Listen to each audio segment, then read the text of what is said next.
if you think you are going through either deconversion or desolation, trying to figure that out, I would make a list of all the things that you're struggling with and then a correlating reaction emotion to what it's drawing out.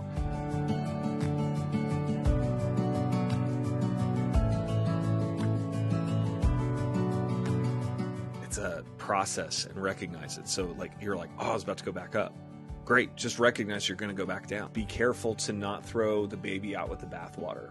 Step 4 in the 12-step recovery in the world of, addiction, is to make like a fearless, searching moral inventory, an honest inventory. And so you'd look at like resentments and fear and guilt, hate, hangups, all that, and you make a list of it. And really your reaction to those things you have.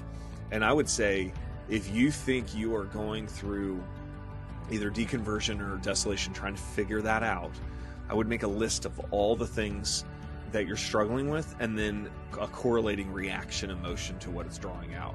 Because some of them are going to be bigger than others, and you can start narrowing it down and realize like, okay, is it a person?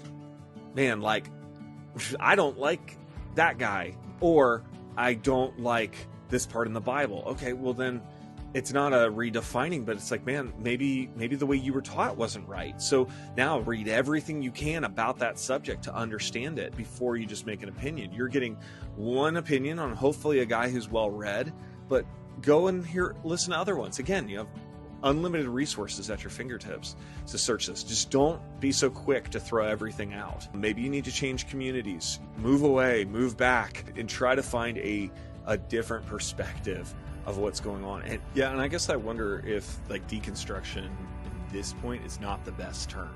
And that for me, like, it'd be deconversion. I don't want to follow Jesus, so I can just do my own thing. But also, if I'm deconverting, if I don't care, you're not going to turn that up in me. Those going through deconstruction still want to hold on to your faith. In James 4:7-8, submit yourselves therefore to God, resist the devil, and he will flee from you. Draw near to God, and he will draw near to you. Absolutely. Unless you don't give a flying flip, then it doesn't really matter, right? Like that's hard to counter, and that's where I would caution against deconversion at all costs. Like, figure it out before you start drawing lines in the sand, and because your question may be different, and if you cut yourself off from Christian community, you may never get it answered, and you will just become more isolated and more bitter. It's gonna make it worse over time. Like, stick it out. I had a professor once say, man, if you give up on the church, don't give up on Jesus. And sometimes, man, you could just be feeling bad because you weren't getting enough sleep, right? You didn't work out, your diet sucked, like whatever it is, and we've just gone like, oh, everything's awful, God hates me. Like, well, no, you're living like hell and reaping hell. What did you expect?